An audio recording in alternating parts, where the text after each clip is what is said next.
एक बार तुलसीदास जी से किसी ने पूछा, कभी कभी भक्ति करने को मन नहीं करता फिर भी नाम जप लेते हैं, क्या उसका भी कोई फल मिलता है? तुलसीदास जी ने मुस्कराकर कहा, तुलसी मेरे राम को रीझ भजो या खीर, भौम पड़ा जामे सभी उल्टा सीधा बीज। अर्थात भूमि में जब बीज बोए जाते हैं तो यह नहीं देखा जाता कि बीज उल्टे पड़े हैं या सीधे, पर फिर भी कालांतर में फसल बन जाती है। इसी प्रकार नाम सुमिरन कैसे भी किया जाए, उसके सुमिरन का फल अवश्य ही मिलता है। तुलसीदास जी ने रामचरितमानस के उत्तरकांड की चौपाई 103 में लिखा है कि कलयुग सम जुग आन नहीं जौ नर कर बिस्वास, गाय राम गुण गन बिमल भव तर बिन्ही प्रयास।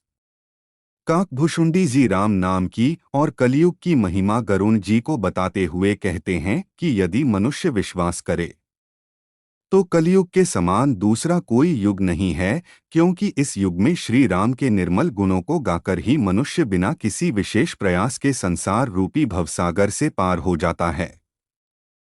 तुलसीदास जी ने यह भी बताया कि कलयुग केवल नाम अधारा, सुमिरी सुमिरी नर उतरहिन पारा, जिसका अर्थ है कि कलयुग में भगवान के नाम का स्मरण अथवा जप ही एकमात्र सहारा है। जो मनुष्य सच्चे मन से निरंतर ईश्वर का नाम स्मरण करते हैं, वे बिना किसी कठिन तपस्या के आसानी से इस भवसागर से पार उतर जाते हैं। नाम सुमिरन में किसी विशेष विधि विधान, नियम, स्थान या समय की आवश्यकता नहीं होती है।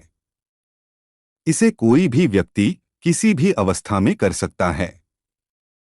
भगवान के नाम का बार बार जाप करने से व्यक्ति सांसारिक दुखों और मोह माया से मुक्ति पाकर मोक्ष प्राप्त करता है।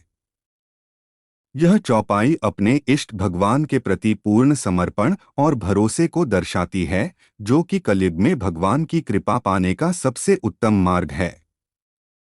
आपको यह जानकारी अच्छी लगी हो तो कृपया लाइक, शेयर और सब्सक्राइब करें। धन्यवाद। राधे राधे।